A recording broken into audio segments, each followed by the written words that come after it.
Good morning and welcome from Brussels. Welcome to this event on high energy meets low carb, actually on the new European Industrial Technology Roadmap on low carbon technologies. I'm Peter Droll. I'm in charge of prosperity in the EU's Research and Innovation Department, and I have the privilege to host and moderate this event, which we have co-organized, we from the Commission, with the BDI and with the German permanent representation in Brussels. This is a particular pleasure for us to do this event with the three partners, the two other partners this morning. And I'm very pleased to start by introducing Ms. Blöger. She does not need an introduction. She's member of the executive board of the BDI, a very European influential player. Ms. Blöger, I'm very happy that we can do this together here. You will be followed by a short video speech from Jean-Éric Paquet, the Director General in Europe for European Research and Innovation. And then we have Michael Vorländer, a very well-known figure in Brussels because he sits in all the meetings and represents Germany when we come to legislative decisions. In further ado, Ms. Blöger, the floor is yours. Thank you very much, Mr. Droll, also for the kind introduction, and the pleasure is on my side and the BDI, of course. So, dear Mr. Paquet and dear Mr. Droll, dear Mr. Vorländer, and dear ladies and gentlemen, thank you all for taking part in this virtual format webinar on high energy meets low carb, boosting innovative low carbon technologies for Europe's energy intensive industries. I would like to extend a warm welcome to all our guests online, but first and foremost, of course, to our experts on the panels. We have such a great bunch of expertise in the panel from various EU member states, from governmental side, from academia, research organizations and industry. And it's a pleasure to have you all here today. It would have been great to welcome you, of course, all in person in our BDI premises in Berlin, or maybe even in Brussels, but the pandemic is still going on and we still face a bit of travel restrictions, one and the other. So this is, I mean, you've heard that a couple of times, but that's, I guess, is still how it looks like. So therefore, we had to switch into the webinar format, which makes it easier for all of us to take part. So I think we have a high number of registrations today, and for you, dear participants all over Europe, to participate. The BDI, the EU Commission, and the German Perm Rep are jointly organizing this virtual event. You already heard that. I would like to thank you, really, dear Mr. Peter Droll, for taking up the moderation for this event. And to you, dear Mr. Michael Vorländer, from the BMBF, Steph, as ständige Vertretung would say, for all the great cooperation with regard to our EU and AI policy and Horizon Europe over the past 5 years. I wish you all the best for your future endeavors for the BMBF. And a big thank you, of course, to all the colleagues working behind the scenes to organize such a big event. What are we discussing today? High energy meets low carbon. This is not about low carb diets or other food related issues as one might be think of first sight. It is about boosting innovative low carbon technologies for Europe's energy intensive industries. I know the title may be a little bit bulky, but what do we do when we talk about energy intensive industries in Europe? Well, the industrial ecosystem for energy intensive industries includes chemicals, iron and steel, cement, and other industries at EU and national level. The industrial ecosystem accounted 17% of all EU greenhouse gases in 2019, which is a significant amount. Climate change and environmental degradations are an existential threat to Europe and the world. To overcome these challenges, the President of the EU Commission, von der Leyen, came up with the European Green Deal, GD, in 2019 as the central project of her presidency. The GD shall transform the EU into a modern, resource-efficient and competitive economy, ensuring no net emissions of greenhouse gases by 2050, economic growth decoupled from resource use, no person and no place left behind. The GD has also roots in the 17 Sustainable Development Goals of the United Nations from 2016, which shall make sure that economic growth takes place in a sustainable and inclusive way. For example, SDG number 7 shall ensure access to affordable, reliable, sustainable, and modern energy for all. Against the political background and, of course, the current external shocks of the COVID-19 pandemic and the Russian attack on Ukraine, this resulting is an energy crisis of Europe. The twin transition of Europe's economy and society takes place. Twin transition meaning the digitalization and sustainable, climate-neutral transformation of Europe's economy until 2050 at the same time. There are huge tasks waiting for us ahead, but the German and Europe's industry is ready to make its contribution. It cannot be done without industry, as European innovation and key technologies are key to reach the ambitious GD and SDG targets. And it cannot be done alone by a single EU member state, but has to be done in joint efforts on EU level, also given the geopolitical situation in which our world currently is, with Europe being sandwiched between its global competitors, USA and China. I therefore highly thank Commissioner Gabriel and welcome the first European research area roadmap for low carbon technologies, developed together with member states, industry and other stakeholders. It is more than a logical consequence to help an energy-intensive industrial sector with a high CO2 footprint in its green transition. But it cannot stop there. The first industrial technology roadmap, low carb technologies for energy-intensive industries, embodies the new spirit of the new European research area. That research and its transfer into applicable innovation have to go hand in hand. We need a better and accelerated transfer of research and innovation results into the EU economy and society. And this should not be limited to decarbonization technologies of energy-intensive industries, but rather extended also to other technologies and industries. I'm really excited to learn more about the EAR technology roadmap and its ways of industrial application and look forward to this joint event. I thank you very much. I'll pass on to you, Mr. Doyle, or maybe already to Mr. Paquet. Thank you. Thank you very much, Ms. Blöger. Thank you for your very clear statement that German industry is ready to play its role in this European endeavor. Very important for us this morning. So let's listen to Jean-Eric Paquet, if we can play the video, please. Vielen Dank, Frau Plöger. Good morning, ladies and gentlemen.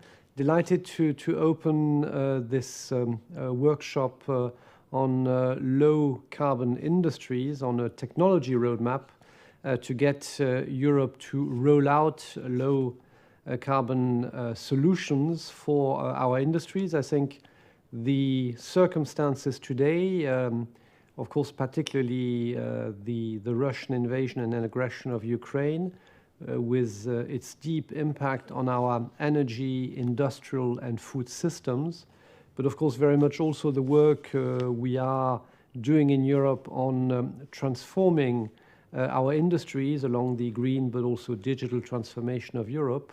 All these developments call for an acceleration of the deployment of low carbon technologies. Many economic sectors are well advanced in working on identifying solutions. Europe's research and innovation agenda, dating back to certainly a decade, has allowed us collectively to invest in our knowledge and finding, demonstrating, piloting technologies in quite a number of these industrial sectors. And with this low carbon technology roadmap, the ambition is to connect research and innovation with the deployment within these industries, to connect the existing partnerships, past partnerships under Horizon 2020 and the ones which have now been launched under Horizon Europe with industries, and particularly the Low Carbon Alliance, which is now launched, to ensure that indeed we can deploy fully the results from research in a faster, in a broad and impactful way to allow Europe to deal with these challenges and reduce its emissions drastically, at least 55% by 2030. There is so much happening at national level as well as at European level that the teams in the Commission wanted to bring you all together in one event so that we can exchange on where we stand and then see how we will best team up across public policies on the one hand and public instruments, and of course the industry in its very different facets across member states and sectors to make this deployment a fast success. Thank you for joining this morning, and I wish you a really productive session. Thank you very much, Jean-Eric. Acceleration through connection, through acting collectively, collective intelligence and deployment. Very clear messages. Michael, from your perspective, please. Yeah, many thanks, Peter, and dear Iris Plöger, dear Jean-Eric Paquet, dear ladies and gentlemen. Also on behalf of the permanent representation of Germany to the EU, I would like to welcome you all to today's webinar. And to you, dear Iris Plöger and dear Jean-Eric, thank you for your introductory remarks, for your kind words, and for having perfectly set the scene already. We are living indeed in dramatic times and are acutely confronted with three crises at once. The COVID-19 pandemic, which unfortunately has still not been completely overcome, with its massive impact on the economy and society.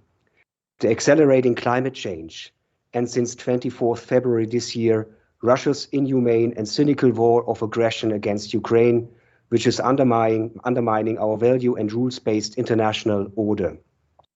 Against this backdrop, we need more than ever a strong, resilient, and technologically sovereign Europe that is independent of fossil fuel supplies from Russia. And we need a strong, decarbonized industry in Europe to ensure our global competitiveness and future viability, and to achieve the ambitious goals of the European Green Deal. I'm convinced that the first European research area industrial technology roadmap on low carbon technologies in energy intensive industries, such as chemical, iron and steel, as well as cement, can and will make an important contribution to this. How? By systematically focusing on a better and accelerated transfer of research and innovation results into the economy through uptake, scaling up, and deployment of a number of innovative low-carbon technologies.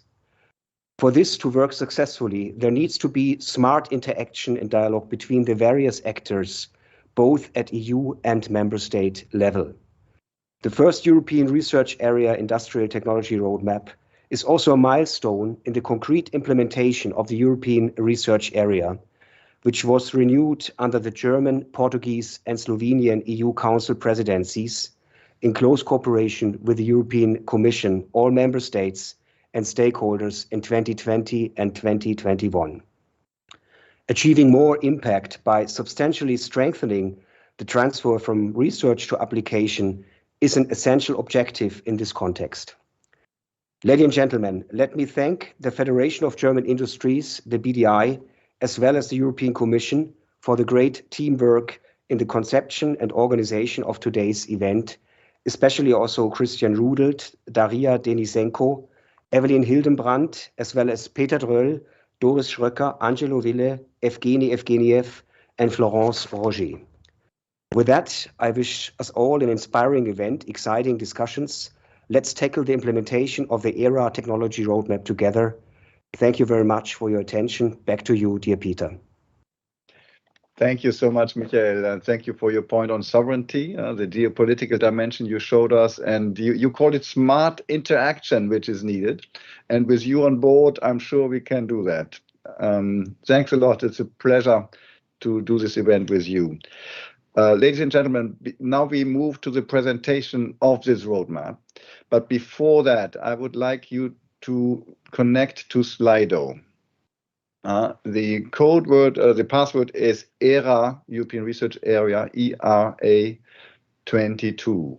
We have put there for you very difficult, I'm joking, difficult questions to provide us feedback. And you can also put your comments and questions there. In particular, questions you have to Angelo Wille after his presentation, so that we can start also on that basis to have this smart interaction. Slido, connect to Slido, ERA 22. Thanks a lot for that. So now it's my pleasure to introduce Angelo Wille, who is one of the key authors and actors in this roadmap. He's also a very fast marathon runner. And Angelo, you needed all, with your team, you needed all the strengths and perseverance to come up with this product. So as Ms. Plöger already said, we are all quite excited to get into the depths now. And who better than you to lead us through? So please, the floor is yours. Thank you, Peter, and thank you to organizers, Ms. Plöger, and also the BDI and Perm Rep.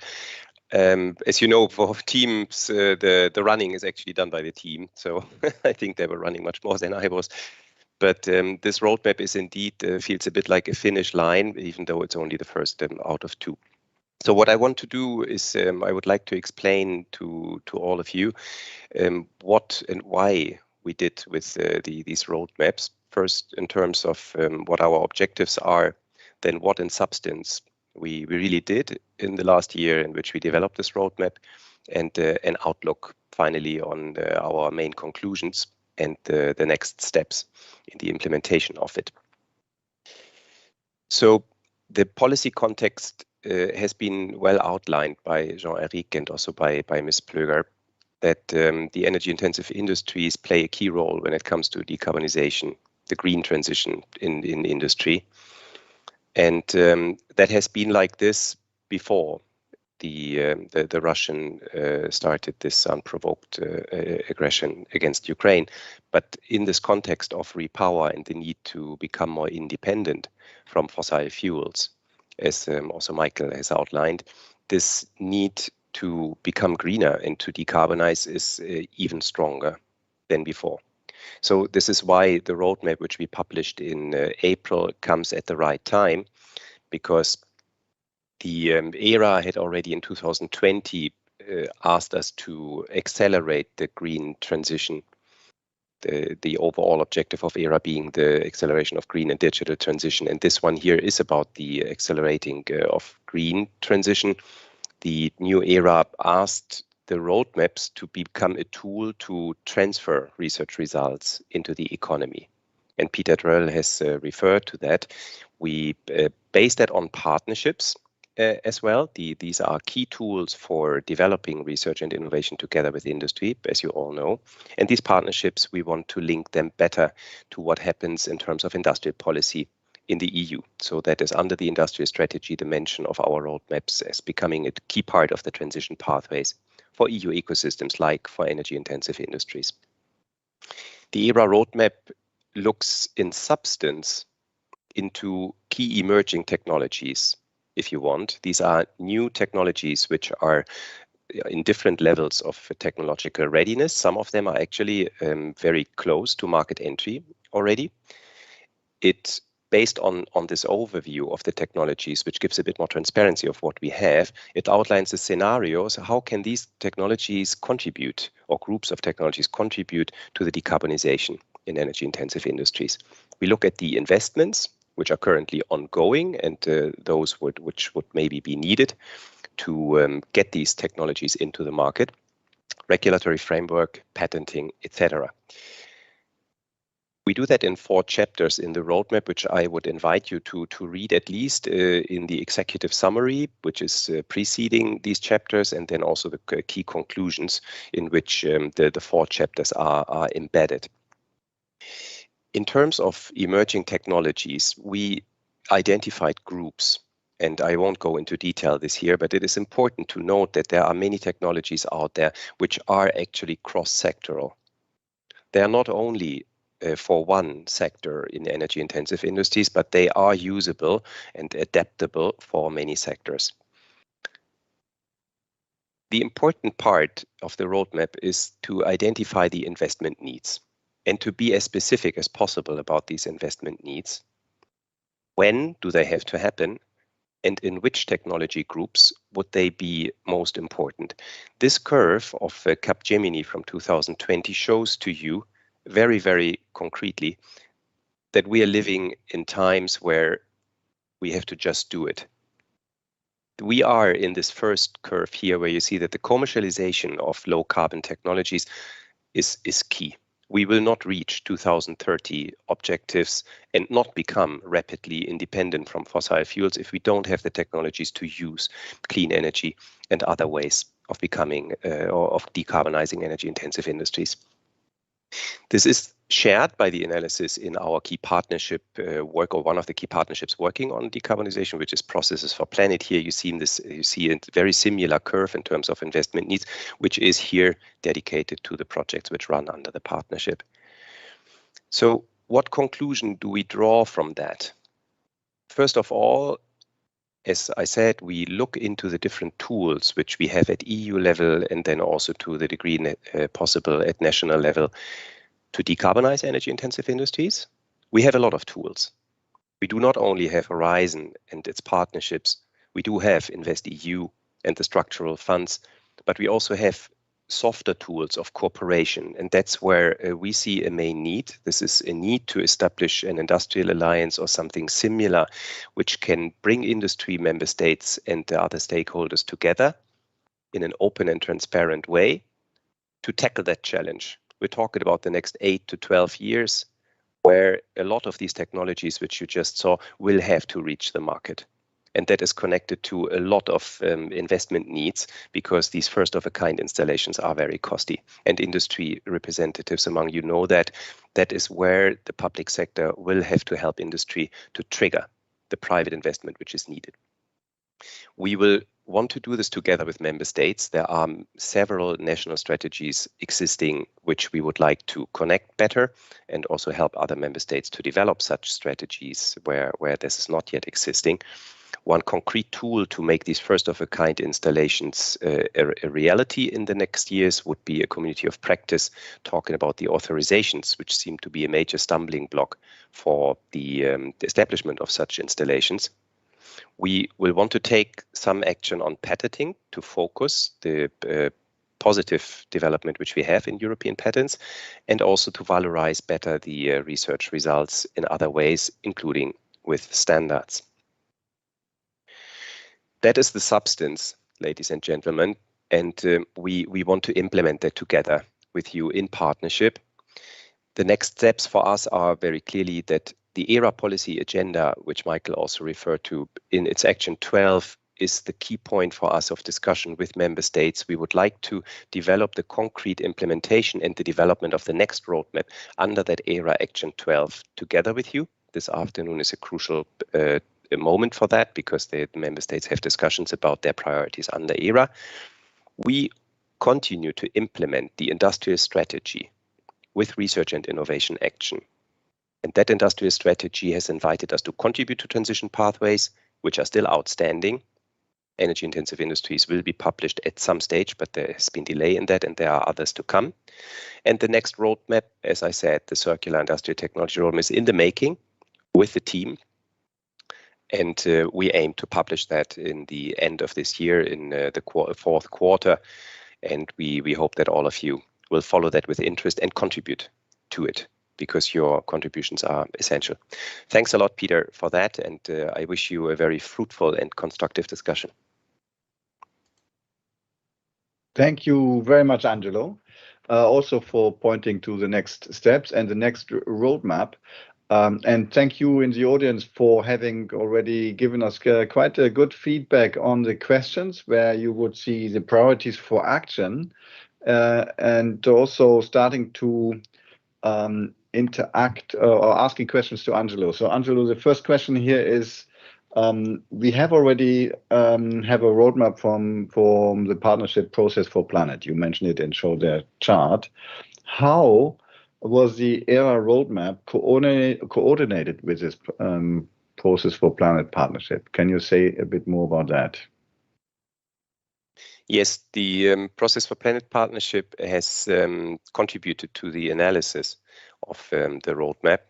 And that was mainly in regard to the investment needs, but also you will see that in the roadmap we have an overview of these technologies, which are the primary technologies developed under processes for planet. We have compared that and adapted with overviews of key technologies from other scenarios, other partnerships and other studies.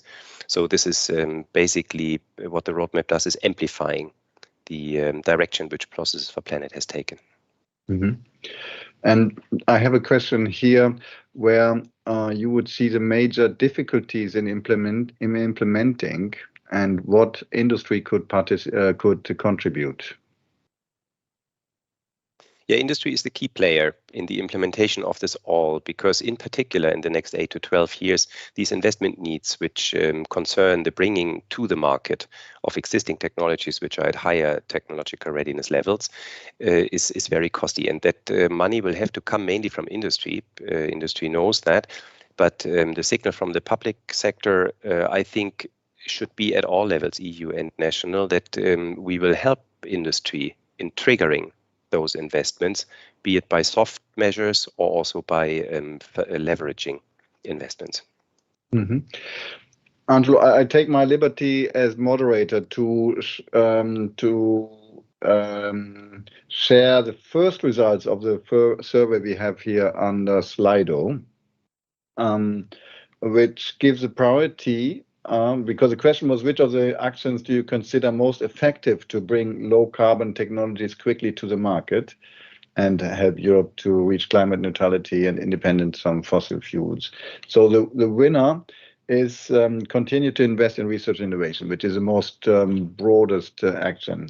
What is seen as least important or effective are national cross-sectoral decarbonization strategies. Could you say a bit more about the findings of the roadmap as regards cross-sector spillovers across Europe and what we found? If I understand you correctly, Peter, then I mean there are two types of angles on spillover. First of all, as I said, the technologies which we identified are often cross-sectoral. So there is a spillover between sectors in energy-intensive industries in the use of those or the development of these technologies. But then also very importantly in regard to the national strategies, there are spillover effects between the work at EU level and at national level. So concretely, we would like to help member states, possibly under mutual learning exercises or the policy support facility under Horizon, to develop such strategies which we highlight in the roadmap. Some countries have those. We know that there are some countries which are very advanced in the development of sectoral or even cross-sectoral decarbonization strategies. And there is a spillover which I believe the European Commission can help with. We can convene member states and provide a forum to allow this learning. Thank you very much, Angelo. I think with that, we are ready to move to the panel discussion, to the next stage of our session this morning. And Yeah, it's just a huge pleasure to see in this panel so much intelligence and European commitment. I will introduce the panelists in alphabetical order. So Thomas Köhnen, he is the head of department digitalization and innovation in the BDI, in the Federation of German Industries. Welcome, Thomas. Then Jana Kolar. Jana is the chair of the European Strategy Forum for Research Infrastructures, one of the big European success stories of the European research area, and also executive director for one of these infrastructures. So she really knows what she's talking about when we talk about infrastructures. Welcome, Jana. Then Dorota Pawlucka. She is the Global Alliance Manager at Covestra. Wonderful title, Global Alliance Manager. Welcome, Dorota. And if I get the alphabetical order correct, Klaus, you are the next. Klaus Sommer, a brilliant career with Bayer. And his European commitment was when he was president of the Bayer Association, which was a partnership which preceded what we call now Process for Planet. And you were also leading the European technology platform SUSCAM. Warm welcome to you, Klaus. Thank you. Then we have Antti Vasara, the president of the European Association of Research and Technology Organizations. Very powerful association, very powerful players under your umbrella, under your presidency. Welcome, Antti. I move to Jetske Verkerk. Jetske is from the Dutch Ministry of Economic Affairs and Climate Policy, and there she is in the leadership team for innovation and knowledge. Warm welcome, Jetske. And last but certainly not least, Peter Volasco. Hello, Peter. He is now head of science division in the science directorate of the Slovenian Ministry of Education, Science and Sport. And Peter has a fantastic career in European integration with a lot of commitments in different roles of responsibility for the Slovenian government. Great to have you here. Welcome, Peter. So this is the panel, the power panel. And the objective of our discussion today is to explore with you, to explore with you how we can make it happen. We are in the implementation phase now. We have gathered the evidence, and the surrounding factors are so clear that we need to accelerate. We need to deploy, and we can only do that together. But this is easier said than done. So that is the real objective of the session, to get traction and get it right. So I will start with you, Klaus, if that's okay with you. And I just would like to hear from you, what is your reflection on the report's findings and your main takeaway for the implementation? Klaus, please. Well, thank you very much, Peter, and good morning to everyone. And thank you for the organizers, the European Commission, BDI, Rep, BMBF, for inviting me to participate in this panel. I'm really looking forward to our discussion. I would also really like to commend the authors of the roadmap for providing us with an excellent overview of the current status for energy-intensive industries, as we've just heard from Angelo. This is a very helpful foundation for what we need to urgently do in the future. And as was already mentioned, the major crises that we're facing, in particular Russia's aggression and war against Ukraine and climate crisis, very much challenge our energy supply and the way we use energy. Therefore, the energy-intensive industries are challenged to an especially large extent. as they are contributing 17% of the EU's total greenhouse gas emissions. I believe that what concerns research and innovation programs, the European Union is set up quite well. In particular, the public-private partnerships, as you already mentioned, Peter, are a very effective tool. And for the energy-intensive industries, the process industries, Processes for Planet Partnership and the Clean Steel Partnership are great frameworks. Therefore, as was already discussed, the Processes for Planet strategic research and innovation agenda was used as important input for the roadmap. But to achieve technology readiness level 9 implementations, and in addition, significant impact, that is big and expensive first-of-a-kind investments and implementations, that requires more than what an R&I program can provide. And in my opinion, true results with substantial impact need big and expensive investments, and therefore company external funding, but also a clear focus on the most impactful technologies and on the ones with the highest likelihood of success is absolutely needed. That will lower the investment risk for investors. And in addition, it also needs to align with the regulatory framework conditions to lower the hurdles for investments and to make the investments competitive. Why do I emphasize big and expensive?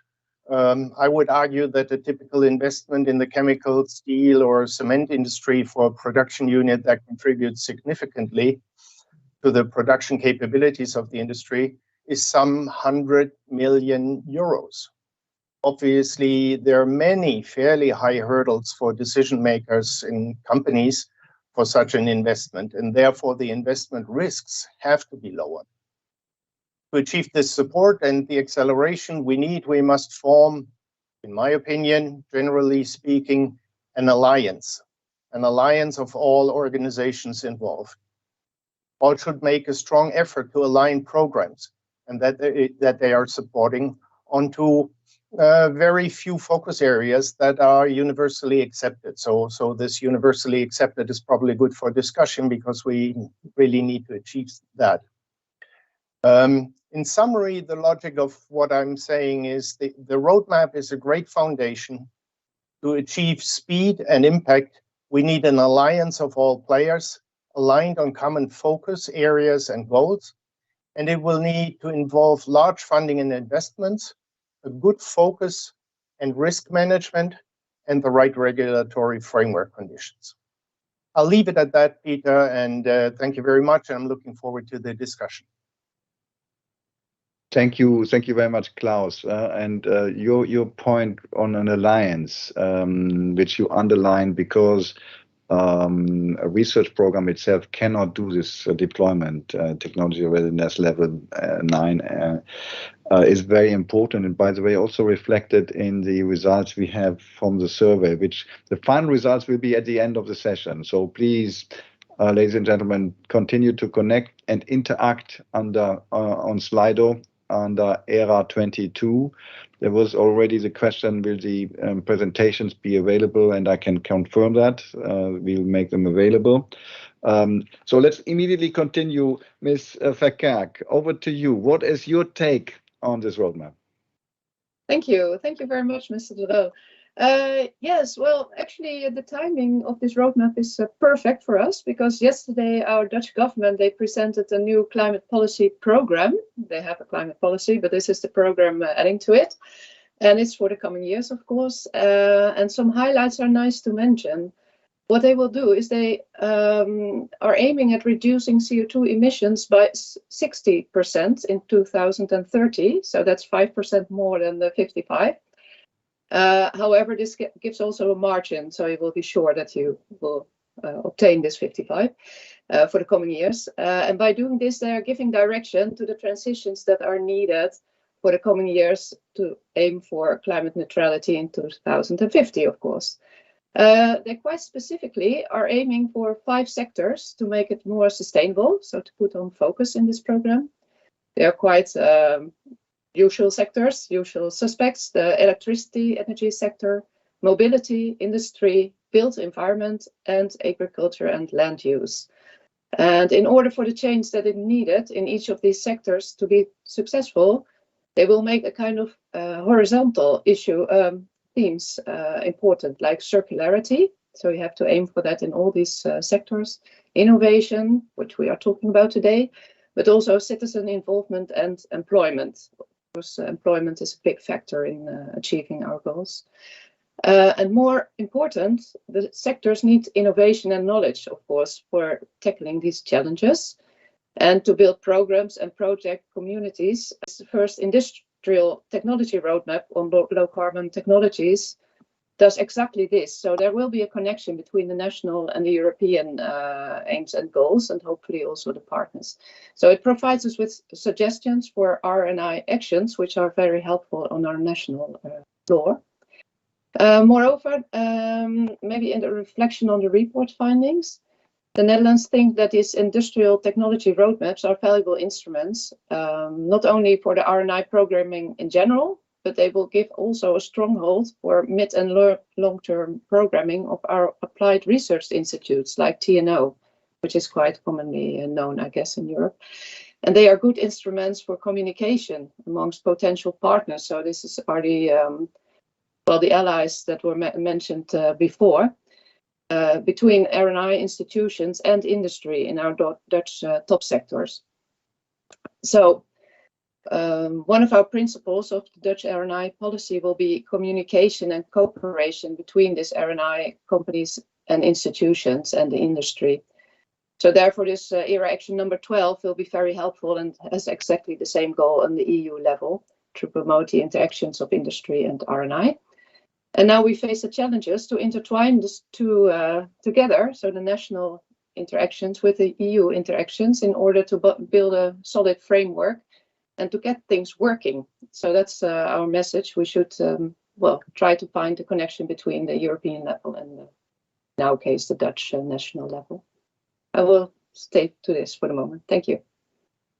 Thank you very much. Very clear. Also, I mean, not only your ambitious target now to be fit for 60 by 2030, but also to look for this intertwinement with what is happening at European level. And this is exactly, we will come back to that in the discussion. This is exactly what this ERA roadmap aims at.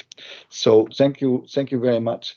Over to you, Peter Wolasco. Hello, good morning, dear Peter, dear Michael, dear colleagues from BDI, dear other colleagues. Allow me first of all, of course, to thank Mr. Wille for such an excellent presentation. Presented key findings, conclusions and proposed actions are, of course, a very rich basis for this substantial discussion. Of course, Action 12 from the ERA policy agenda is a complex and demanding task that actually we, the member states and the Commission and all other crucial stakeholders will have to accomplish in a strategic and coherent way. Therefore, I totally agree with key findings of the report. The significant reduction of the greenhouse gas emissions in energy-intensive industries is essential if we still want to achieve, of course, the EU climate goals till 2030 and 2050. The first European research ERA roadmap for low carbon technologies, actually articulated jointly by member states, industry and other stakeholders, outlines key low carbon technologies and the instruments to transfer them to the industrial ecosystems for energy intensive industries at the EU and as well, of course, on the national level. And this roadmap implements the new ERA ambition for improved transfer of research and innovation results into the economy.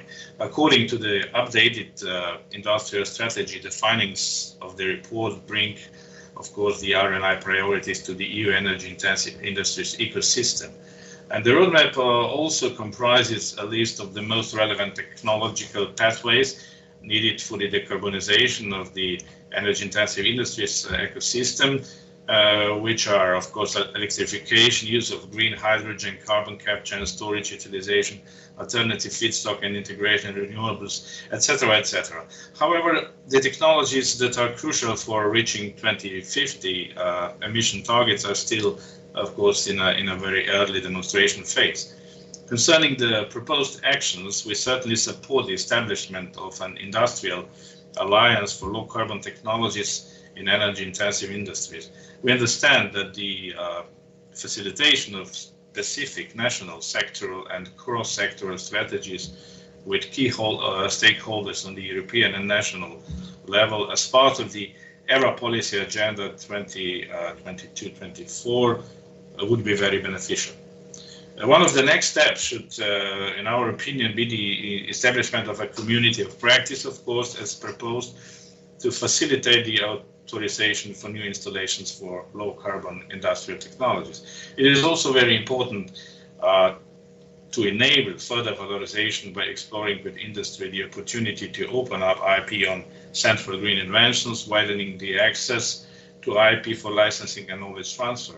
On the institutional level, it is definitely desirable to develop an excellent cooperation with CEN and CENELEC and industrial partnerships to identify and fill the main standardization gaps for innovative low-carbon industry technologies.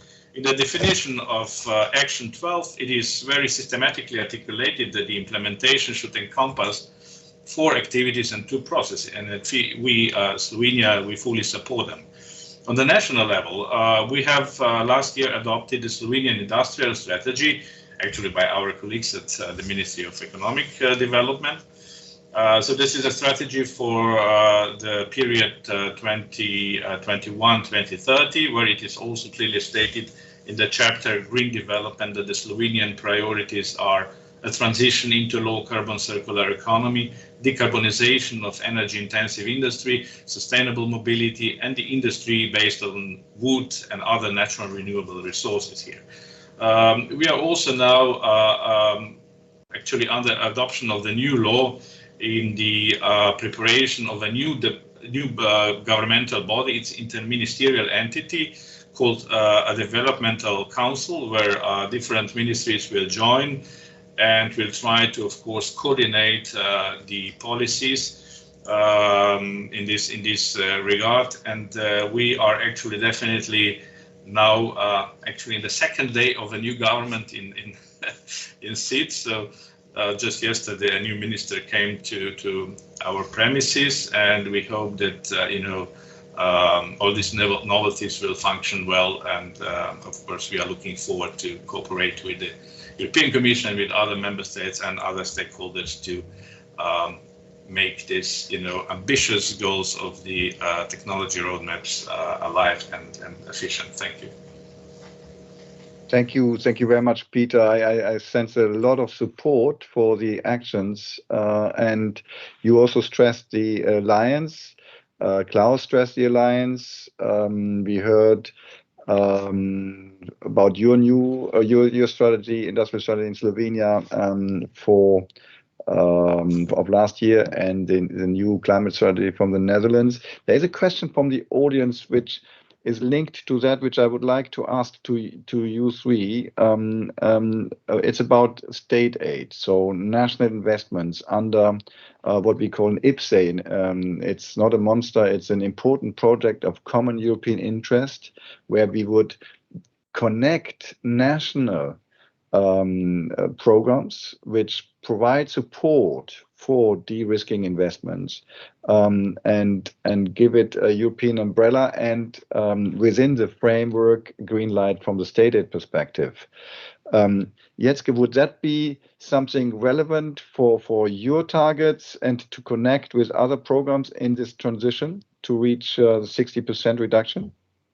Yes, absolutely. We are looking closely to the IPCEIs or IPCEIs. I never know the exact pronunciation, but they're also expensive. So you need to have a budget for that if you want to be a real good participant. And there are many IPCEIs coming, I think, in the future. And we're selective in which IPCEIs we can contribute. But maybe I could frame it like this, that at national level, we have a kind of mini IPCEIs in which we work together with industry, companies, and institutions, applied science institutions, and investment from the government. So all 3 partners are putting the money in the bag and starting projects on this on certain themes, and it's quite successful. I think I got a number here. It's about 5 billion yearly budget, so that's very good. We call it our knowledge and innovation agreements. And of course, there's also one on energy and climate, which has an amount of 1 billion a year. So that's quite some money you can work with. And well, we have to see if we maybe in future can connect IPSAIs with these initiatives, or if we should support them separately. But yes, they are absolutely into our intention. That's true. Peter or Klaus, briefly, before I move to Antti, who will give us a perspective from the research and technology organizations. Well, I think we'll have a chance to probably discuss it a little bit more later, but this is a major challenge. The time pressure is huge, the money needed is big, and we need an alliance of everybody involved. And we need a tool that makes sure that we connect at a high level. Otherwise, the impact cannot be generated in time. I mean, the Fit for 55 is 2030. These projects might take 8 to 10, 12 years. We need the highest speed and the highest possible impact. So if the IPCEI is a good tool, then we should use it, but make sure that everybody really supports it. Thank you. Peter? Well, I can just join, of course, the predecessors. Everything that you have said is totally, relevant. Of course, the time is crucial, and the strong alliance and collaboration on the European level as well. So I can just join that. Thanks a lot. Thanks to all of you. So, Antti, what is your take when you look at it from the perspective of EATO and the research and technology organizations? Thank you, Peter. And first of all, I'm very happy to be here. The roadmap is a very important piece of work, and hopefully it also paves the way for other industries as well, because there is need for this types of roadmaps. And it's also for us RTOs very easy for us to support the recommendations in this report. But I'd like to highlight 3 key observations from the RTO point of view here.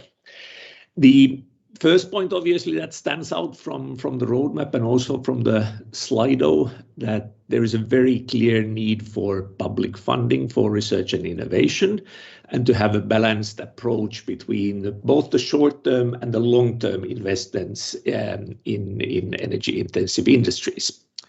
And to elaborate a little bit on that, the industrial technology roadmap is very welcome, because the huge investments are needed to lower the carbon emissions, and that's of course related then to this discussion, for example, on IPSAIs, that there's so many places that where the money is needed. And we need balance between short-term and long-term. Short-term is required then to deliver a quick impact, and also what Angela was showing, that the commercial deployments need to start now, so we need to support those. But we also need new solutions, so we need to be investing into long-term technology development at the same time, and also then to address some of these very systemic issues that require that technology, markets, regulation, and even culture are kind of like taken into account, so that we can truly tackle the causes there.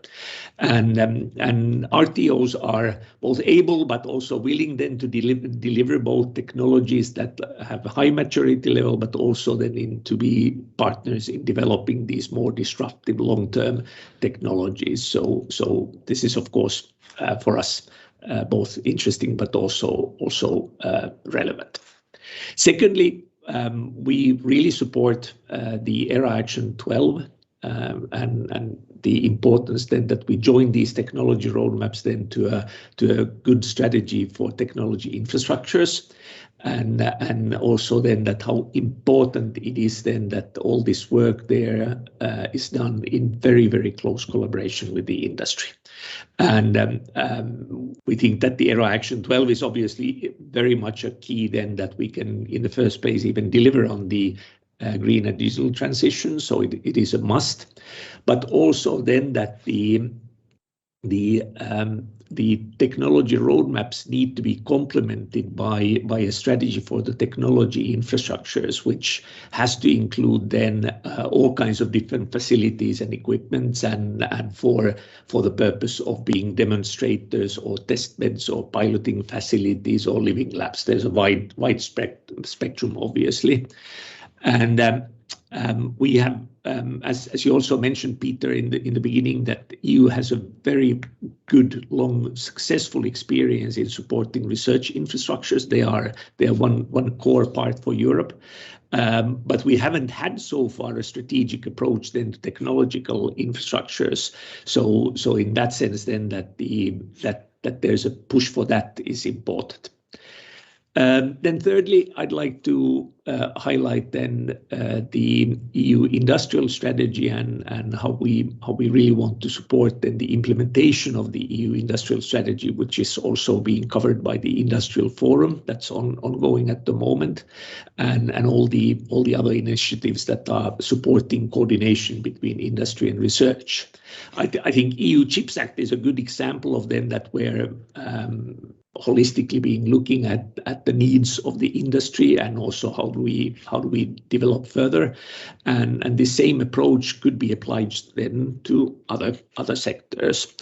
And these transition pathways that are being discussed in the industrial strategy are one core part there, and this has been also one of our key feedback items that we have been wanting to highlight. Then also how technology infrastructures are linked to those. But these are the key points that I wanted to highlight, Peter. Thank you very much, Antti. 3 very clear points, and you already pointed to the possible role of technology organizations combining technology with science and deployment, actually, in regulation, and your point on technology infrastructures playing a more important role. So what would you expect from us, and what could EATO contribute in the implementation of this low carbon technology roadmaps when it comes to infrastructures? So obviously, first of all, kind of like looking at what RTOs can do, then that we of course bring a multitude of technology competencies, foresighting capabilities that are there to be then serving then the creation of these low carbon solutions, both short term and long term.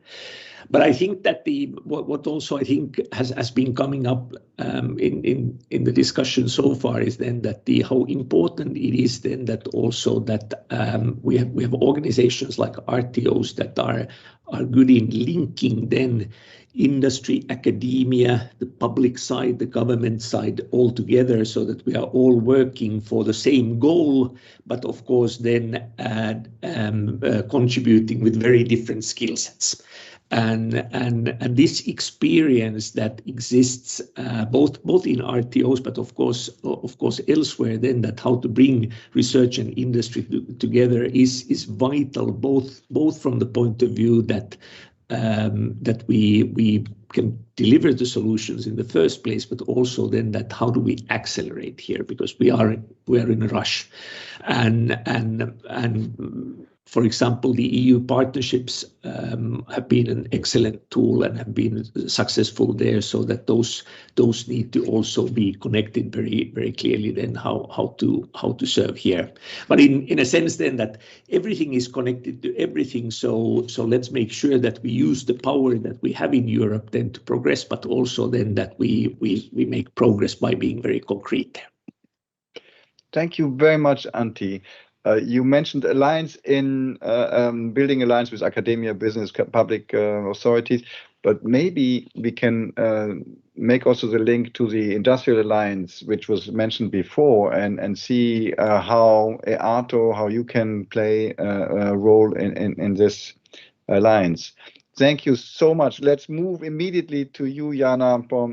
We already entered this field of infrastructures, research and technology. Jana, please. Yes, thank you very much. Good morning to everyone, and thanks for the invitation. S3, representing basically research infrastructures, is a less likely participant in this kind of panels, but I think that actually needs to be changed. Now, first of all, so for this reason, thank you very much. Now, looking at the proposed roadmap, I have read it from the beginning to the end, and I must say that I'm really excited. And I was excited to learn more about the topic, which is not the one where I come from, but let's say I know something about it. I must say that it's one of the best prepared and the most timely documents I've read in quite some time. So I would like to congratulate the Commission and everyone that contributed to it. And like Peter, I would also like to agree with the findings. Now, basically, as was stated by several people before me, it's really more than ever. Now is the time to drastically reduce the dependence on fossil fuels and accelerate the clean energy transition. Not only because of the climate goals, although these are really around the corner, pressing on us very strongly, but also the Russian aggression and what follows the consequences it has on the energy market. We also need to optimize how we work together in order to achieve the goals, especially in light of the stressed public budget due to the COVID. Now, so these are all the reasons in strong support of this roadmap, particularly also because the one on energy intensive industries, as it contributes so strongly to the greenhouse emissions. So it was stated by Klaus and written in the report, 70% of the EU total greenhouse emissions come from this industry in Slovenia. 1/6 of all energy consumption is due to energy intensive industries, Slovenia's country where I come from. Now, the fact that we have the problems with the energy due to the Russian war in Ukraine also puts at risk 9 million people that work in the sector. And almost 5% of the total value added. So it's urgent that we need to do something on the topic. And the roadmap elaborates on the need and highlights the tool for the deployment of ready-to-go or close-to-go technologies that will, in a short time, contribute to advancing this field.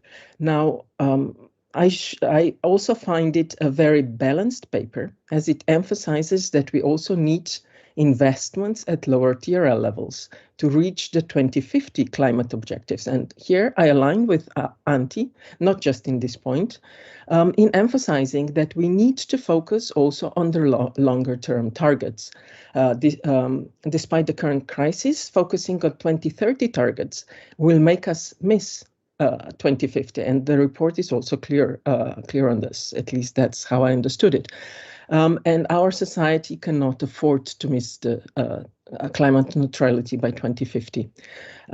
So I would consider how to sensibly use the proposed funding instruments, which also the report highlights, be it loans, guarantees, and grants, in order to deliver on all of the objectives. Now, approach of the roadmap is what is needed to deliver quickly, not by setting new instruments or setting up new actors, but in a holistic approach that looks across various activities and tools. It provides solid evidence base, includes foresight, funding, actors, framework conditions, focusing also on standards and regulations. Now, innovation, I strongly believe that innovation requires removal of bottlenecks in cooperation between the relevant actors, but also in framework conditions and the lack of knowledge. And this report brings this all together. I think that it will be extremely important also in developing of national strategies, because it provides such a solid base that it will lower the threshold for national approaches, and this will enable us to jointly develop, also within Action 12, the approach to reach the objectives highlighted in the roadmap. Now, we would, as research infrastructures, since I represent the body behind research infrastructures, we will gladly contribute to this. Hopefully, there will be some time to discuss it more in the future, also by cooperating closely with technology infrastructures with Antti mentioned. Thank you. Thank you so much, Jana. You just changed something here. We will take up your offer that the research infrastructures will be part of the implementation. We will reach out to you for the dimension of the 2050 objectives and the technologies which are not yet there, but also for the deployment. You made it quite clear that your infrastructures under your chairmanship have a role to play there. Thank you so much for that. Actually, perhaps for the audience, when we speak here about ERA Action 12, this is the focus of European research area policy on the acceleration of the green and digital transition. So let's go and get a perspective from industry. Dorota, over to you. Thank you very much. Thank you very much, and good morning to everybody.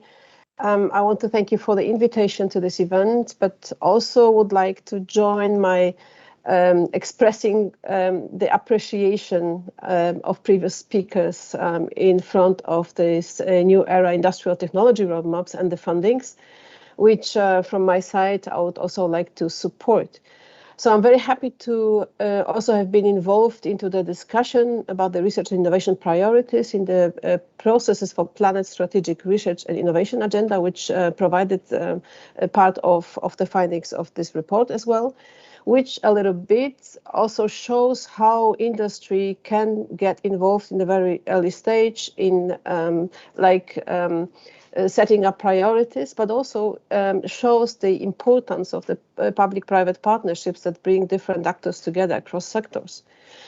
So, but now I'm representing an industrial company, and industry has been mentioned several times as having specific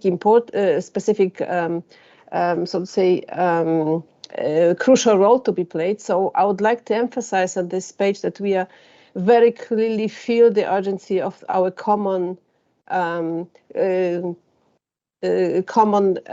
challenges.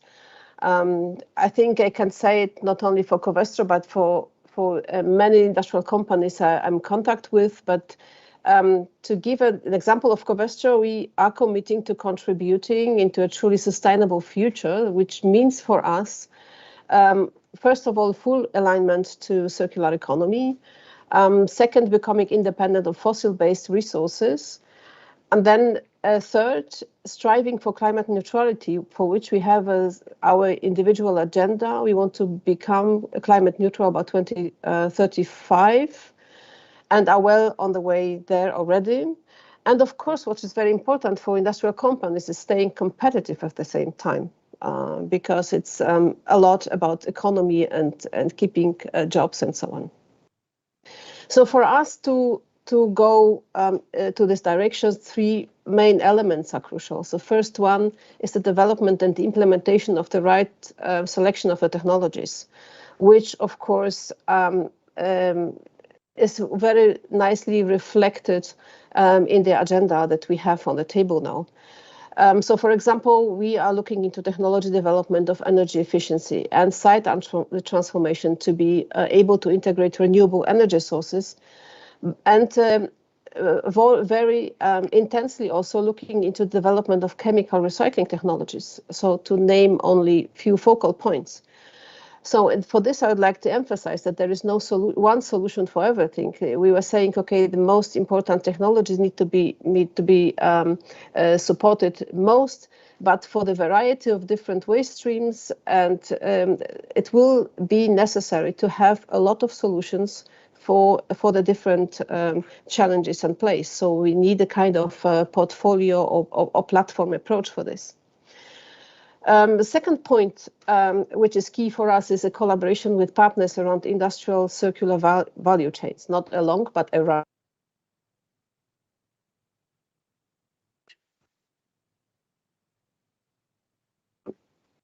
I think I was offline maybe for a moment.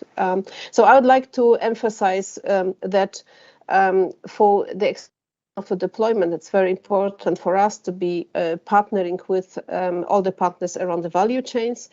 To give you an example, which is very nice, also showing the role of the European Commission in this case, we are, for example, we have triggered and are leading a Green Deal project supported by Horizon 2020 from last year, which is called Circular Foam, where on this example can be demonstrated. We are collaborating with waste treatment companies, Alba, Interzero, and Red Wave for fine sorting of waste stream, for the good access for the waste stream. On the one, so to say, side of the value chain, on the other side, with our customers like Electrolux as appliance producer, or Kingspan and Unilin for construction insulation materials. So when we have the technology for the recycling of polyurethane foams, that these materials can directly be taken into their products as well. So the third point is for us is creating and being part of favorable ecosystem and alliances. And I think the importance of alliances was also emphasized in the agenda, in the roadmap. And we need to be an active part of those.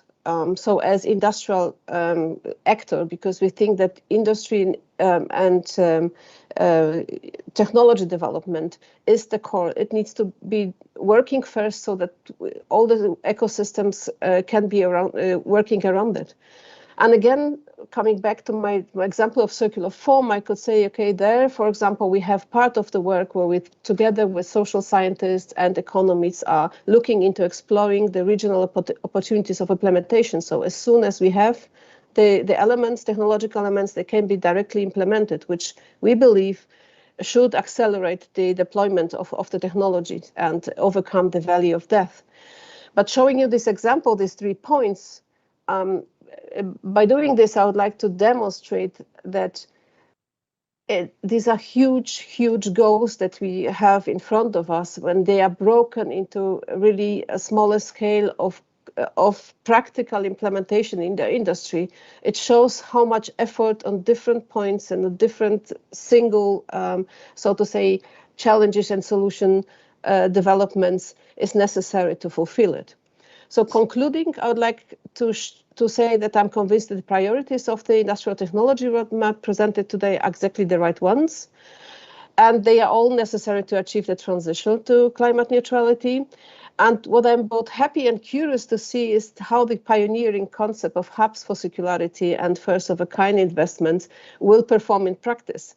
So I must say I feel humble if I think of the complexity of the systemic solutions, both the hubs and both the first-of-a-kind plants on different levels that need to be brought together, right? So it's the challenge of orchestrating all the elements is huge, of course. So still, I think the enabling and emerging industrial technologies will be the core of this, so to say, systemic solutions. And we need to overcome numerous non-technological barriers along with the technologies as well. So this makes me excited and to look forward to this. Thank you very much. Thank you, Dorota. And it's very important what you said, that we need to break down these very complex issues into something actionable. And what you mentioned, that we would need platforms, you call portfolio platforms. I think that is something where we can also see how we can link across Europe, across company sectors. Thank you for that point. Thomas, you've been particularly patient. We are running slightly behind time, but you had now the privilege also to hear the positions from the others. But we would like to hear your take, your assessment, and perhaps also first reaction on what you heard. Thomas. Well, thank you very much, and danke, Peter, for this kind introduction. Thank you very much for the cooperation of Commission and of course with the German representation. This is always not only very successful, but it's fun as well. So thank you so much for this again. And hello to my co-panelists and hello to everyone out there. Thank you for having us. Let me start by putting it in a nutshell. German industry is absolutely d'accord with the main findings of the roadmap. This is my main saying at the start of my little impulse here. We are very much in line with that. And you know, Peter, that from other political themes, we're not always in line with the activities of the European Commission or the European Parliament. But if we look at this roadmap, it really is a very solid and very good piece of work. It is evidence-based, which is, of course, a very good start to start into a debate that is very much about technological necessities and possibilities as well. It's not about political wishes, it's about the things we can actually do together, politicians, science, and industry, of course. And what I like about it very much is as well that there are concrete suggestions on implementing things and then how to raise R&I investment, especially from the private sector as well. So the concreteness of suggestions within the report is very welcome from our side as well. That is a very good approach, and we should see that much more often from the EU Commission, if I might say so. Let me take one step back, if I may, Peter, because this we're talking about research and innovation for many, many years now. But this, as my co-panelists also mentioned, is not a regular time. This is really a time of crisis, and everybody is talking about European sovereignty.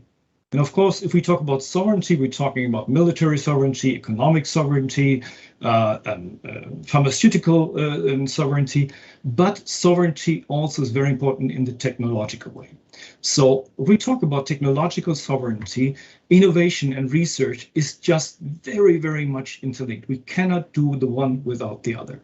So innovation today, from my perspective, is much more crucial than it has been in the years before.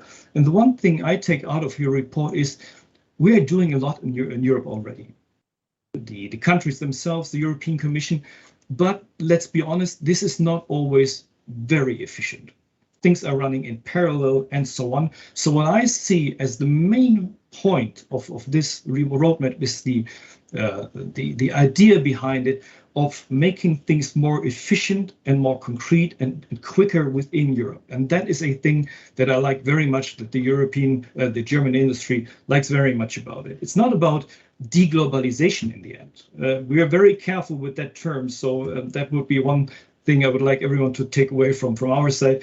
Not talking about deglobalization, because we need to be open also in terms of innovation. We need to stay open in Europe, to be open to the entire world. But in order to be stronger and long-term sovereign, we need to be much more innovative than we are today. What I like very much what Mr. Vazara was talking about. It is about the policy action number 12. Let me put a finger on that one. That is really important to create a stronger link between the research agenda and the industry agenda.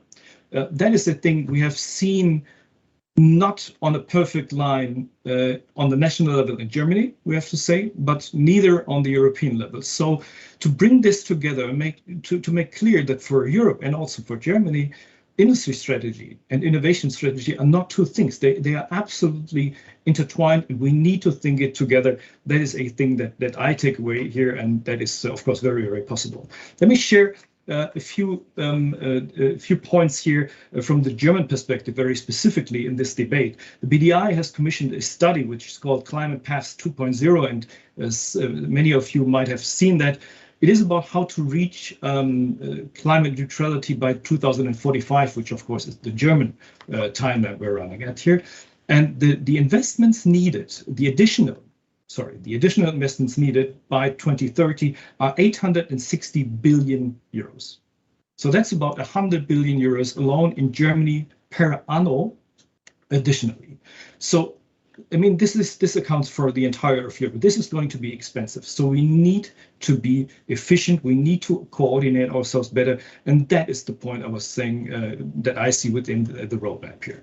Now, things are complex. And of course, we need to align political, economic, standardization issues very much here, and also technical issues.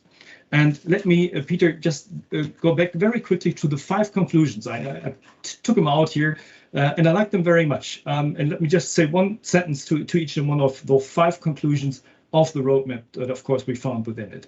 So it said, and it started with, we need to look for the potential for an European industry alliance on climate neutrality.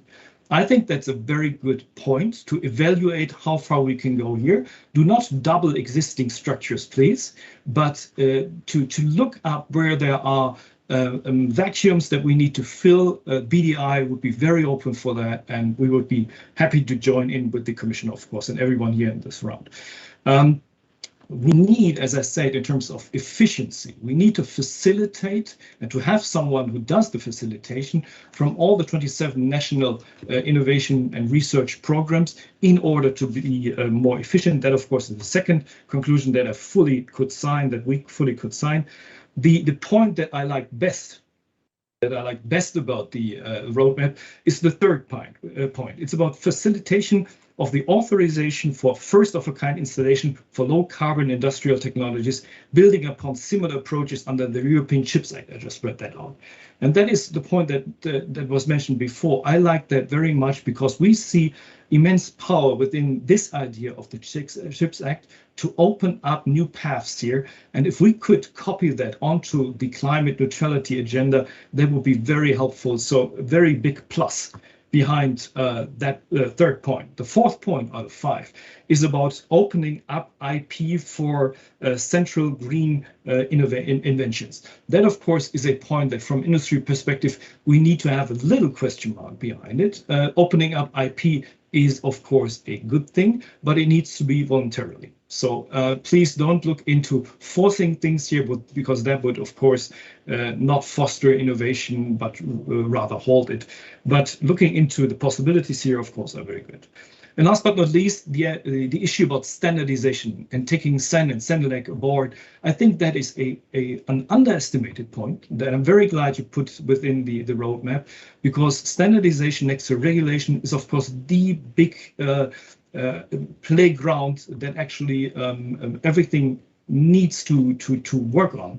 And the Chinese and others are strongly looking into that. I think technological sovereignty from Europe also includes to be sovereign, very strong when it comes to standardization. So in a nutshell, Peter, we like very much what you did, and we're very close by you, and we would like to give a helping hand in really implementing the roadmap then in the end. Thank you.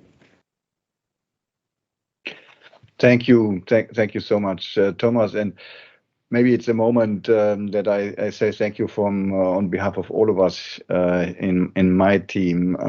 This is heartwarming and encouraging, the feedback you give us, that we didn't get it entirely wrong with that roadmap, and that there are some really important aspects which are useful. Thomas, I very much like the pitch you did on efficiency.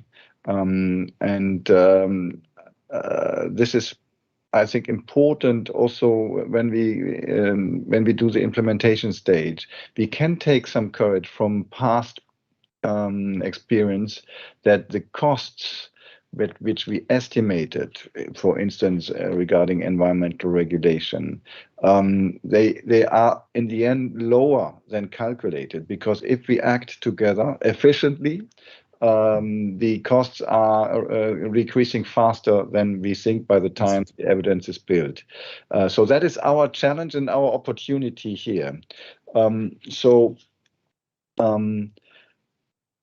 I would like to thank the panel for this very important input, and also for the audience and for your continued question, and also for continued feedback in the survey or the questions we asked you. I'll come to that in a moment.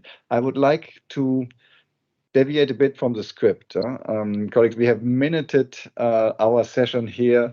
We cannot do that anymore. This is richer than our script.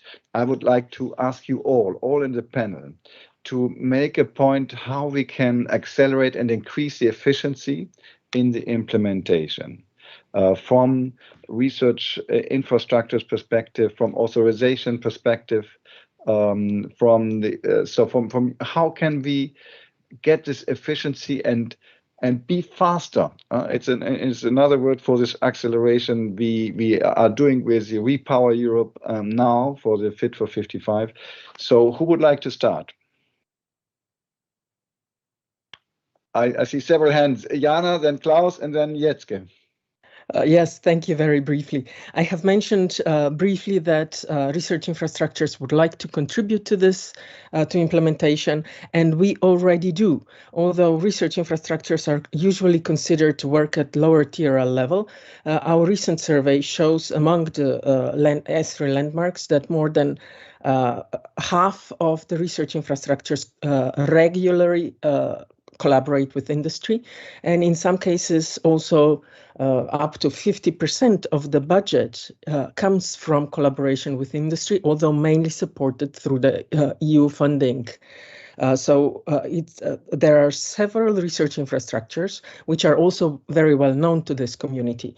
For example, there's the Excel on carbon sequencing, for example, carbon storage. We have the several research infrastructures dealing with green energy, and this actually they support also developments to higher TRL levels. So it would be extremely important to establish closer links with the community, and also with the technology infrastructures. In my opinion, what we would like to do is really, for example, to do a brief mapping of what is needed when it comes to research and technology infrastructures to support the delivery of this roadmap. But let's see how we can bring this to reality. That's a wonderful proposal. Let's do that, and perhaps we can have a follow-up meeting with the infrastructures you mentioned who are dealing with green technologies, and have this as a first follow-up of this meeting. Thanks a lot, Jana. Klaus. I really appreciate this discussion point because I think it's really of the essence. If you look at who is a player, a potential player in this game, then you have the European Commission and you have, I think, multiple DGs there. It's not RTD only, it's probably GROW, it's Klima and others. And for this important effort, I think it's very important to align. Private side is represented by associations like CEFIC, Eurofair, and Sembero. Member states, we have the BMBF, which has multiple programs in this area. And we have industry, for example, in Germany, BDI, VCI. So this is a landscape of many powerful players. And I think this challenge is extraordinary. So we need to do something different from what we used to do. We need this alliance, and the alliance is probably more than what we used to have. And I know this is probably not everybody's favorite point, but I would say if you look at a big company, they might emit millions of tons of CO2 in a year. If we want impact, we need something that reduces CO2 emissions by 100,000 of tons. That is substantial. And that will cost hundreds of millions of euros. So I would strongly argue for let's create at least 1-2 examples of very powerful, impactful projects that show like a mission maybe, or like an IPCEI that really creates impact, that we can band up and do something significant for Europe.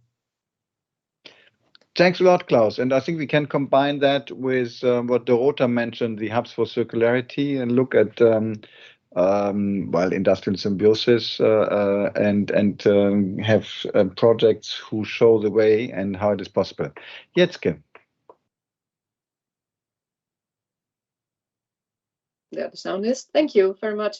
Yes, well, I agree, absolutely. I think we all agree with each other in this panel, but I agree very much with Jana and also what Artie said before, technology infrastructure is very important. So I won't repeat that, but I think starting with all this project, what you should keep in mind is you need a certain focus. So you're working towards a goal, keep that always in mind. And on the way there, be flexible. There will be new technologies coming up. There will be new partners coming up. So this ecosystem should be a flexible one. And as Dorothy said before, there's not one solution for everything. So that's why you need each other all the time for, well, deviations from your principal goal. And there's one other issue that I want to mention is that coordination on forehand is very important. So partners know where they are, and then you start. That gives you an acceleration, actually. So and then people can hook on the project. Also, what we noticed is that there's a lot of regulation in our country. I suppose in yours as well, the national regulation, European regulations, but they sometimes hamper also innovation and research. Because you can't try out certain things because there are rules that are blocking you because you're making noise, you're making a certain way of pollution or using something that is needs a certification. So now we created field labs and experimental areas where we can do some, well, say experiments with each other, which are not hampered by regulation. So it's important. It's within a framework, so it's not free and you can't do it endlessly. But it's important to have these rooms to be able to test what you want to do. And then maybe my last point, not be only on the technical side, what we notice now at the moment is that institutions and industries, they really have lack of labor force, well-educated, well-skilled labor force that can work with the new education, with the new innovations. So that's really a big issue at the moment politically. How do we get enough skilled labor force and how about our education to get there? So it's a bit beside the issue for today, but I think if you talk about, the vice versa between a research agenda and an industry agenda, you will also meet this issue and we need to pay attention to that as well in Europe. Okay, thank you. Thank you very much, Jeske. So on you give me a good hook as regards regulation. I am convinced that the majority of regulation, in particular under our better regulation agenda, is good for innovation. But there are what you said, there is a need for experimentation, and we have that in the Act on Artificial Intelligence, which hopefully will be soon adopted. So we have proposed that, and in the upcoming innovation strategy, we would like to, Maria Gabriel, the Commissioner for Research and Innovation, would like to present early July an innovation strategy. Where we will also put an emphasis on these regulatory sandboxes. And I would welcome, so what we will present later than in the year is an overview what exists and what works.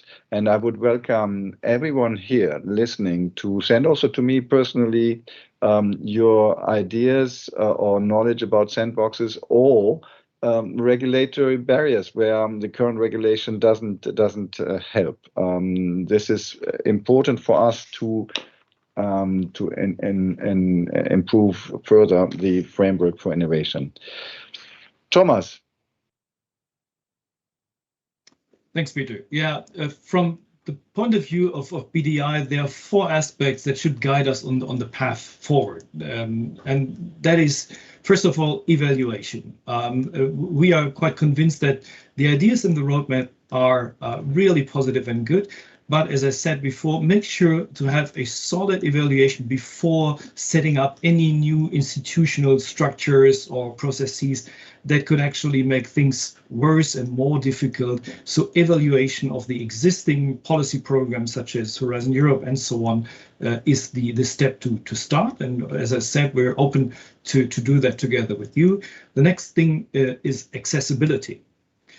What we've seen in the past is that the programs and the offers from the European Commission are very welcome, but are used too little by SMEs, mid-caps and startups. So that would be a thing, make things, the programs themselves, more accessible to SMEs and to smaller and mid-caps companies to make sure that we include this majority of European companies within the path forward. The next one is industry inclusion. We've seen in the last 20 years of the European research area that the whole discussions have been very dominantly been taken by academia, which is not bad, but we offer to have industry very much more involved in the discussions on the way forward, because really I think it's a good point to really make sure to understand industry as a partner within this entire process that can actually help and provide the solutions we actually need technologically. And last but not least, the point was already made, is open-mindedness. We need open-mindedness from the Commission, and very practically the regulatory sandboxes are the way forward. So make use of that, and the more you make use of that, the better. And we, as I said, are very open to help you on that path. Thank you. Thank you very much. And your point was very well noted, that we should not duplicate existing instruments. We are looking into this question of alliance also under this perspective, and what we see, it can build on the partnership and associations we have, combining them and bringing in new players. So I think that would be improving the power and traction without, for sure, without duplicating things. But this is an important point we share. Klaus. I just wanted to add a comment to what Thomas said, and it's probably a little biased because I have a history with the public-private partnerships. I have to say that these are real progress. If you look at processes for planet, it's 8 sectors. And yes, it's not always easy, but it is a joint effort to find European R&I programs that really have an impact and that are really what industry wants and needs to be successful and competitive. So these tools are really good. And my understanding is, I think, Peter, you can probably better comment on it. There's an effort to have the associations and the partnerships meet and see how can we join forces to create what you might call an alliance. Mm-hmm. Thank you. I see Peter and Dorota nodding. And unless you have an urge, okay, if you want to come in, please, and then we move on and show the outcome of the feedback we got based on the questions we put in Slido. Peter?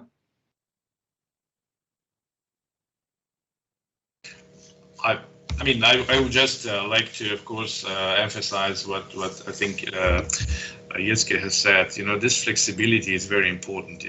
We are at the beginning of this process, and in a way, of course, we are in a rush, so we are having a time constraint, but still, I think we should be patient with ourselves and our stakeholders, because it's actually a beginning of the process, and we have to actually learn each other cultures as well on the national level. I'm talking about, especially in a small country, we have such kind of problems sometimes. So yeah, we have to be patient with each other, and that's why this synergy and the convergence is so important, but it will come with the time. Just mention that. Thanks.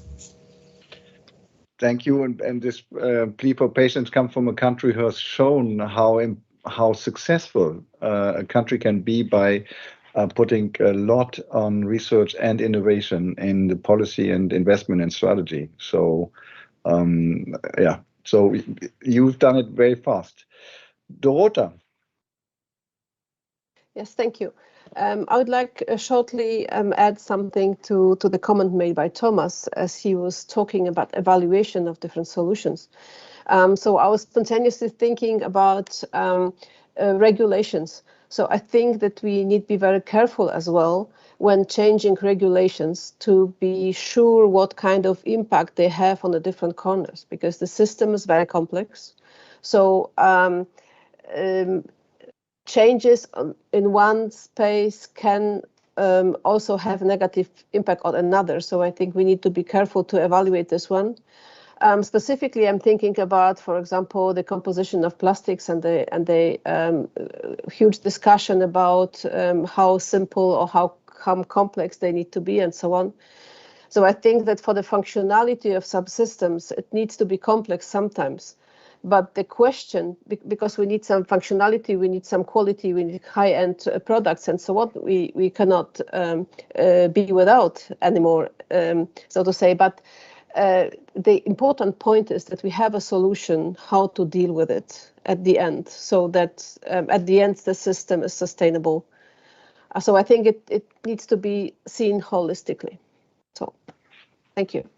We love that. Systemic change is a word which doesn't miss in any of our conversations. Absolutely right. So can I ask the regie to share with us on the screen the outcome from the Slido consultation we had? Thank you very much. So the most percentage was to the question, continue to invest in research and innovation in order to be effective in the transition towards carbon neutrality. I would, with all respect, say that's right, but it's also common sense. It's the most generic question. So let's put that apart. Number two, with 42% of you saying, and you had the right to ask to click two of these questions. Industry to invest in industrial scale demonstrators and first of a kind installations. I think that's a very, very clear result. I mean, I'm convinced of the importance of industry for the European integration process. It's a solution provider. It's very powerful. If industry does it, it will be from individual smaller stuff to collective, and it will be from small to big to large scale. And this is what we need. So that is a very important finding here. Quite close to that is the European Industrial Alliance. 39% of you said this is an effective, most effective way to move forward. And this is also reflected here in our discussion. And I think a very clear signal for us to prioritize this in the follow-up, as already also mentioned by Jean-Éric Paquet in his introduction. So that is something where an alliance needs commitment from all sides. So you have here our analysis and our commitment, and I think today we have more commitments for more players, and so a dynamic to join. What is really interesting, and maybe I come to that now, that only 3% think of national cross-sector decarbonization strategies as being important. And this is something which is quite counterintuitive to me, because what we've seen is also, and what we've explained in the roadmap, is that there are very few tools which bring sectors together. We have a handful of member state examples. Our partnerships process for planet, clean steel, made in Europe, for instance, hydrogen. They are probably the most advanced instruments in bringing different sectors together, and Klaus mentioned that as well. So it's an interesting feedback. So any comment here from the panel, how you read this result? Or would you also say, Peter, Angelo, Doris, drop it, don't work on this in the European research area?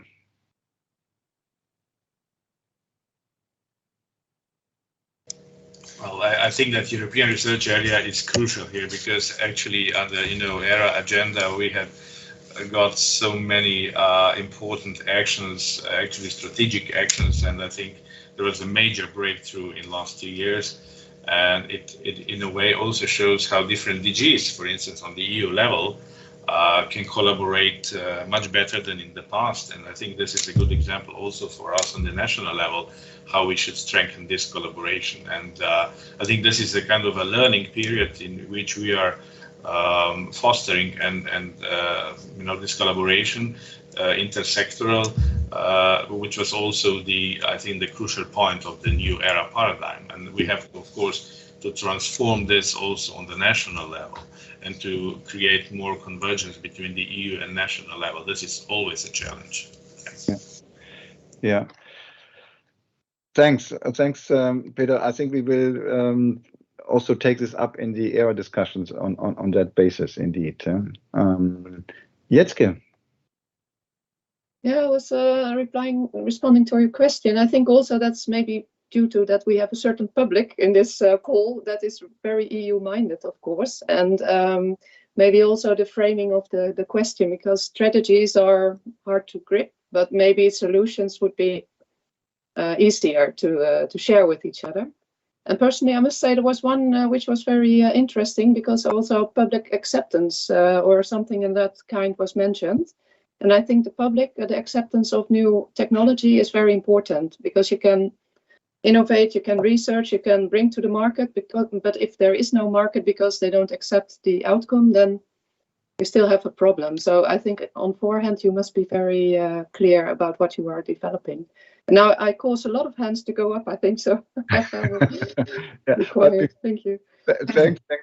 Before giving the floor to Jana, I think what I take from this is, and also relating to a point Peter just made, link with other DGs or other policies, and Thomas made earlier, we have a very good hook. The industry strategy refers to pathways, co-created pathways for transition.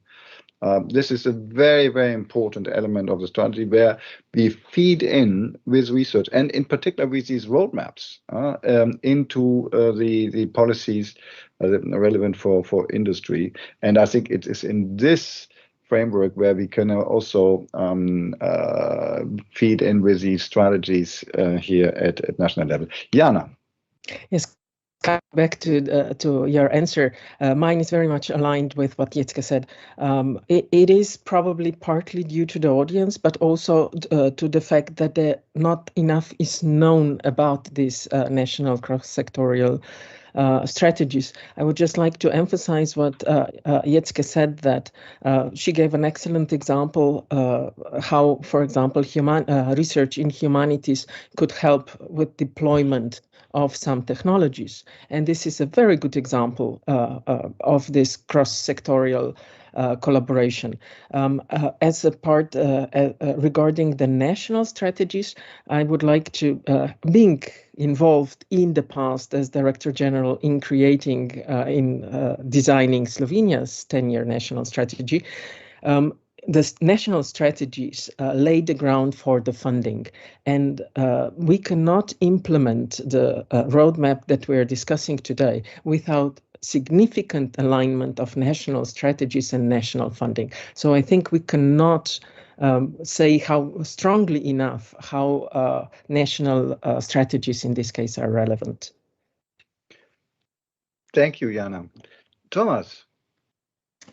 Well, from my point of view, the 3% that voted for the national cross-sector strategies, if I saw that right, Peter, it was not so surprising, actually, because it's always a question of the framing of the question to start with. The question was, how can Europe reach the goals that we talk about?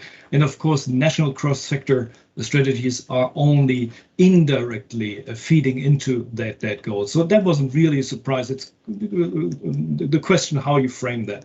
But I take two things away from the results, which are really interesting, I think. The first is, if you look at the first answer, the audience here today strongly believes, and I like that very much, of course, that it is industry that is the key player in order to overcome the climate challenge. And I, of course, think so too, because it's technological innovation that will be the necessary catalyst in order to reach our goals.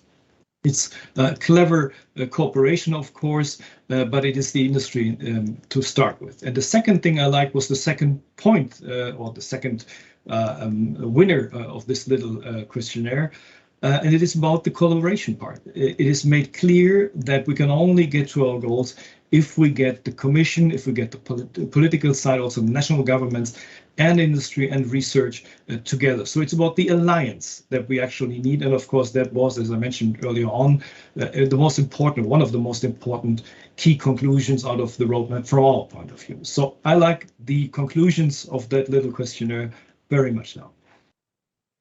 Thanks a lot, Thomas. Thanks for encouraging or putting it in the right perspective, this answer, the outcome, the 3%, and your point on alliance. Klaus, and then I'll come back to Thomas on the authorization and the CHIPS Act. Klaus, please. I can be very brief. I think this 3% result reflects that Europe is leading the way. This cross-sectorial setup is not really implemented nationally, and that's probably why it's not having so much support. But I would say it's important. I think if we had more time, Dorota could probably talk about a project like Carbon for Poor, which is really cross-sectorial. And I mean, the BMBF has initiatives within the high-tech strategy called Greenhouse Gas Neutral Industry. And that will not work if it's not cross-sectorial. So there are good starting points, and I would just take it as encouragement to do more. Okay, so thanks a lot. That is also an important encouragement for us here in the next steps. Very briefly, we have 11 minutes left max. Very briefly, what is your take as regards the first of its kind or authorizations? So, Thomas, you mentioned that this is important example for the CHIPS Act. Antti mentioned that also as an example for deployment of the technologies needed for the green transition. How do you see this result here from our colleagues online? Was it directed my direction, or I yes. understood Max? No, Thomas, I understood that you said you like that finding of and conclusion of the roadmap as an important step, and I think so too. I think the real challenge is now to go to a deployment, and authorizations might be a stumbling stone in that. Yeah. Well, if I may just add, thank you very much. I like that very much. My personal favorite, actually, within the roadmap, the first of a kind idea. It is a new idea for everyone out there who doesn't really know about it. It's within the CHIPS Act, and it's opening up new avenues for national investments in technologies that are actually needed, and to have quick paths, if you want, so that don't circumvent European ways, but make additional paths possible. So the first of a kind approach would be a very, very welcome addition to the other agendas that we've seen today or heard today, making it possible for industries within their national surroundings to actually invest together with national authorities heavily in next-gen technologies. And I think that is a point that was not so much mentioned here today, Peter, is about next-gen technologies, not only the ones we have today, which of course need to be rolled out much faster, but it is also in investing in research and innovation in technologies that we don't know today, but which are necessary in order to reach the very, very ambitious European and national goals that we see on climate change. Thanks a lot. Let's do that. And actually, the Commission has followed up after the CHIPS Act when we presented the action plan for Repower Europe. We also presented a recommendation on authorizations for renewable energy. So we have a dynamic here, momentum, which we should use for the implementation of this roadmap too. Dearest panelists, let's come to the end. What I would ask you now is to say in a very few words what you intend to do and suggest us to do as next steps. Yeah, so what is the next step we should take? And we had quite a number of that already in the discussion, but your overall summary, and perhaps I start in inverted order from earlier on. So yeah, Thomas, I start with you. Well, thank you. Thank you very much, Peter. From our point of view, there was a great discussion. Thank you very much to the audience for investing your time in us. I take away that we're on the right path. We need to be open-minded together, the political side, the industry side, and the research side. We need to cooperate more. We saw that today. And we need to be braver than we have been before, try to go into risks a little more than we have before, and be open-minded for the things to come. Then we will be able to reach our goals and to tackle all the challenges ahead of us. Thank you. Dorota. Thank you. So in my view, I think I would emphasize that we just should continue, and maybe the European Commission in first step should continue provided excellent framework conditions as so far, so to say, and develop further in this direction.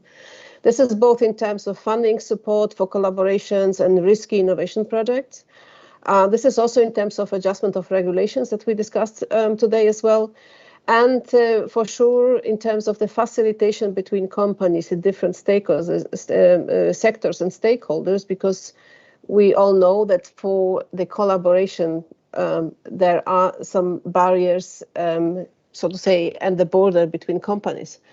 So I think in Germany, we are very privileged to have very good access to both to EU level public funding, but also German national level. And I think that what could be done here is to be even better aligned than before. So all the programs are, of course, have the same goals, but to be better aligned so that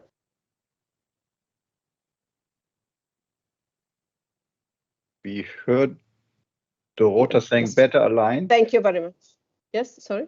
Yeah, you were briefly interrupted, but we heard your point. Better alignment, very clear.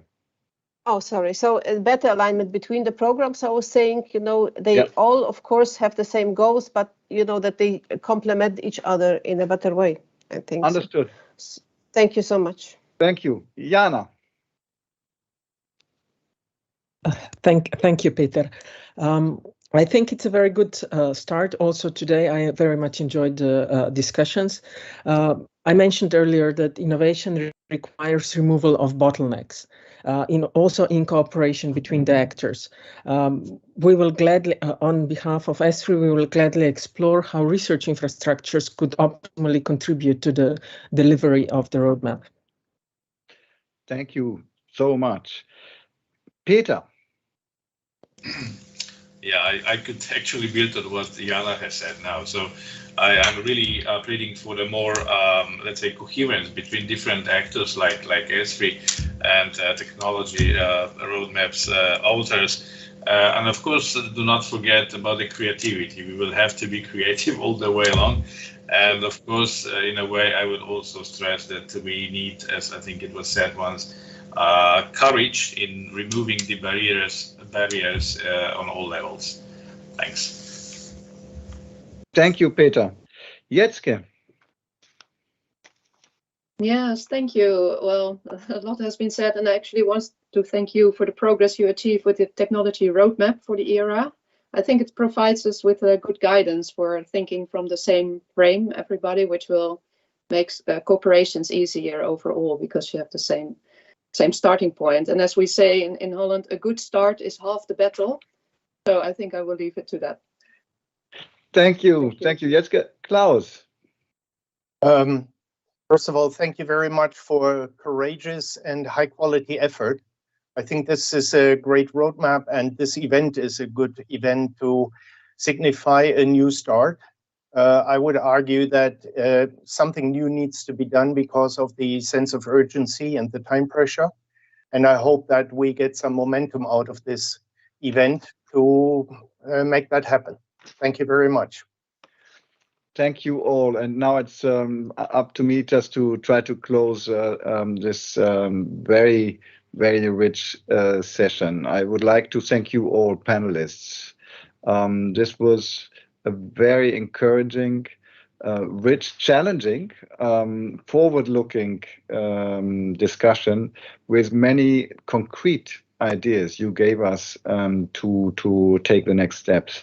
This roadmap has been at some point in time a long and windy road for us. We had moments of, I wouldn't say despair, but the team was at the limits. It was not always easy.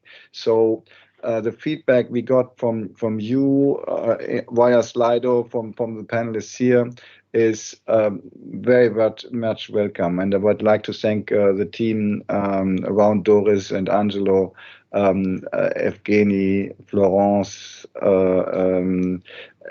Pauline, for the work and the courage they had.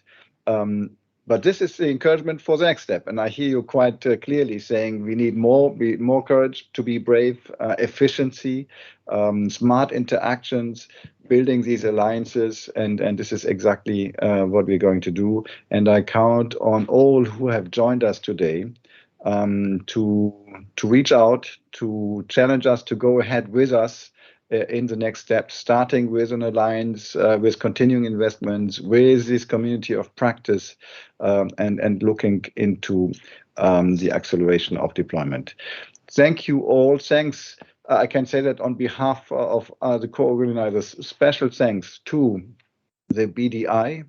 Thomas, you said it's the events are also sometimes fun. It was definitely fun today, and thank you for hosting that for us. Thanks to the German permanent representation who brought us together, and have a very good day. Thank you.